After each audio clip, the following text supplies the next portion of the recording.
In today's video, we'll learn to play and perfect the Crunluath. Stay tuned. Well, hello everybody, I'm Matt Willis Bagpiper, and on this channel I make videos to make you a stronger and more confident piper. If you like this kind of content, please think about giving the video a like and hitting that subscribe button. I also teach Skype and online lessons if you want more personalized instruction, but more on that later. The Crunluath, the crowning movement of pibroch, the classical music of the pipes. It's quite the imposing embellishment. You'll see it, boom, right up there. Yeah, that's a lot of grace notes all together, but fear not. Today, we're going to sort this out and make sure that you can play this fantastic but difficult ornament. In the description below, there's a link to the PDF document we have right here. So go ahead, print that out, put it on a tablet, have it in front of you so you can follow along. In a previous video in this pibroch series I've started, we learned about the dray and the A dray. That is the second half of this particular bad boy right here, that part.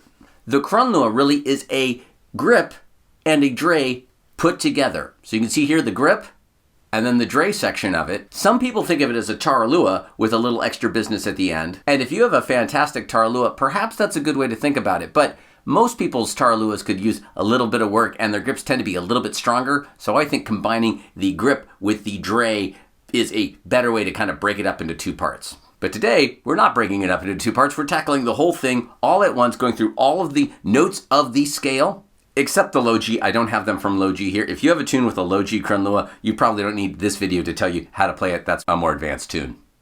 As we work through this document, we're going to spell out that Crunluath. We're really going to stretch it out. We're going to take the individual sounding tones within the Crunluath, the two Gs and the two As, and we're going to give them each a half of a beat when we start. So you can see here, 2 beats on the low A, then half a beat each for the G, and the A and the A. The two Gs separated by a D grace note. Moving up to the first A with an E grace note, separating that A with an F grace note, and then popping up to an E without a grace note. We're just going straight from A to E, no G grace note there. Then in the next measure, rather than playing the sounding tones evenly, we're going to start pointing them. We're going to make the first G and the first A long, the second G and the second A short. That's going to force us to think about 50% of the note changes that we're doing in here quickly, while giving us time on the long notes to think about, well, what we're going to be doing. Then in the very next measure, we switch that around. The first G and the first A are going to be short, and then the second G and the second A are going to be long. That forces you to think about how to do the other 50% of the note changes quickly, before finally heading to the last measure, where we're going to play the Crunluath as even 16th notes across one beat. And then at that point, if you want to speed it up further, you're welcome to do so. But I think it's worth just keeping them under control and at about this tempo until you can play all of them routinely, reliably, consistently. I hear people trying to speed up their Crunluaths and get them up to world-class speed way before they're ready, and then it just sounds like a big blurry mess. We don't want that. I have the metronome here set at 72, but you set it for a speed that works for you. If this is too quick, by all means, slow it down. And if you feel you have it under control at 74, go ahead and speed it up, but that's where we're going to start. So let's give this a go.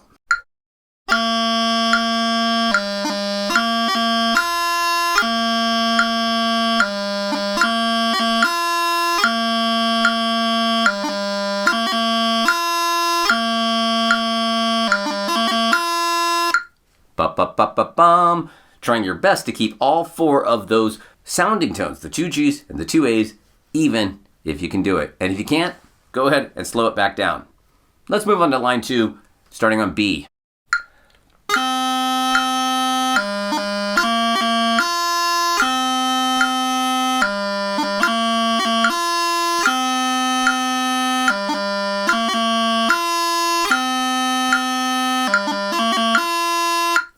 This is a tough movement. Don't try to rush through it. They will get quicker and better, I promise you, but you don't want to rush through them. Keep them clean. From C.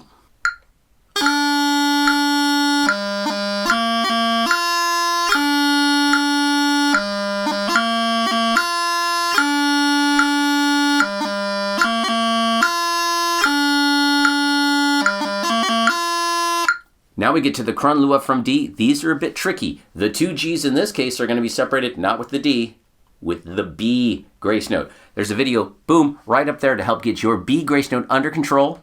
But yes, it's your ring finger by itself. Pinky's not coming along. And we want it as chirpy as we can get it, but understandably, it's probably not going to be quite as quick as your other grace notes. That's just part of the charm of the B grace note in a D Crunluath. I have some theories as to why we use a B instead of a D, but to my knowledge, no one wrote down the real reason other than maybe it being like a bad joke. But in any case, this is how it's done.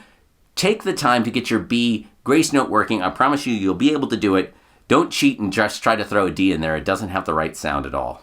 So, Crunluath from D. Everything else is the same, except separating the low Gs now with a B grace note rather than a D.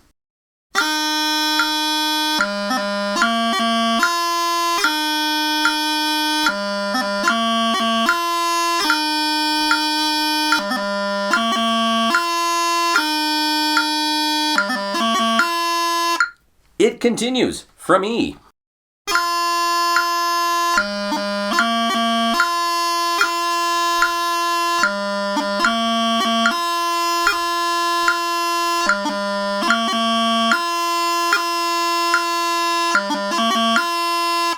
And F. Same as the rest of them, except the D one.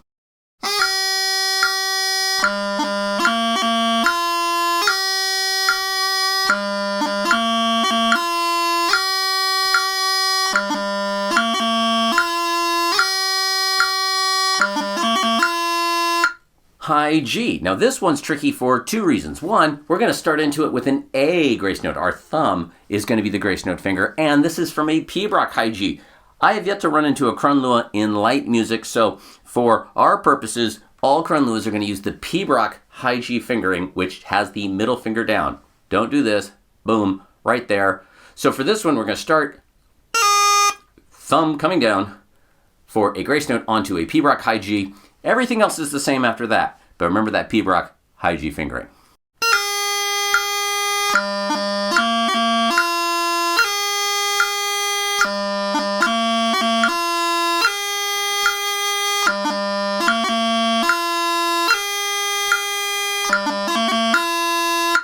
High A. Now high A, no grace note to start. We can't really do a grace note to high A, and we're not going to do like an A doubling to emphasize it. We're just going to go straight to A. You have the choice whether you're going to do a regular high A like we've always done or a pibroch high A with the middle finger down. I'm just going to go ahead and stick with the regular high A. That's the one I've always played. I've never been forced to play a pibroch high A, and it's what I'm used to doing. But you're welcome to practice both, or whichever one you prefer, or whichever one your instructor tells you should be doing. I'm going to do just the regular high A today.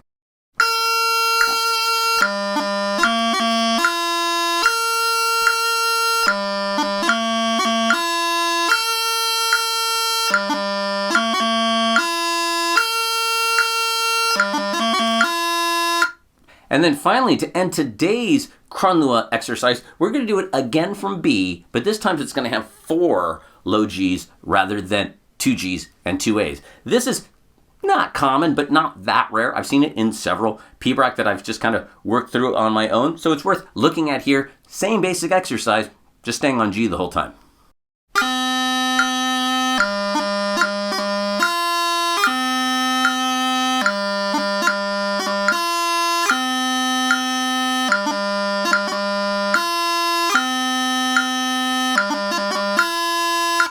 Now, there's a lot of other different styles of Crunluath you're going to run into as you learn pibroch, but most of them are some sort of grace note combination before going to a dre, which you'll see, boom, right there. So these are best tackled by learning to play the dre itself well and just getting the other grace notes under control. I might have another video going over the different Crunluath variations, but the toughest regular occurring pibroch embellishment we're going to run into is this guy right here, the standard Crunluath. If you can do this one, you can do those other ones. Now there's also Crunluath en mox. That's a different thing. You can see it right there. We're not going to worry about that today. That'll be an upcoming video. Get these under control first. If you have an en mox variation, you're going to have to know these anyway. So let's get these good, clean, and working. Well, there you go, everybody. The Crunluath. I hope with this, you can start getting this difficult but not impossible embellishment under control so that your pibroch can start really expressing itself and that you're not quite as terrified when you get to the end of a 7 to 10 or more minute long piece. You're ready to tackle this ornament. Well, thank you so much for watching. If you got something out of this video, please think about giving it a like and subscribing to the channel. And a special shout out to the members of my Patreon community. You'll see their names scrolling up right now. They all had access to this document a full week early. You often get early access to videos or materials and other perks, so go check out the Patreon. It's the best way to support the channel here. I also teach Skype and online lessons. Go ahead and head over to www.commandyourbagpipe.com or email me at the address you see right here, and we'll get you going. I'm working with folks from all over the planet, and I hope to work with you soon. I also have a line of Command Your Bagpipe merchandise, like this lovely Highland Bagpipe ornament tree right here, which has every standard Highland Bagpipe ornament in one handsome-looking graphic, as well as the Command Your Bagpipe and prescription bagpipe merchandise, like this fine mug right here. So go let the world know that you command your bagpipe. Well, thank you again so much for watching, everybody. I'm Matt Willis, and until next time, cheers.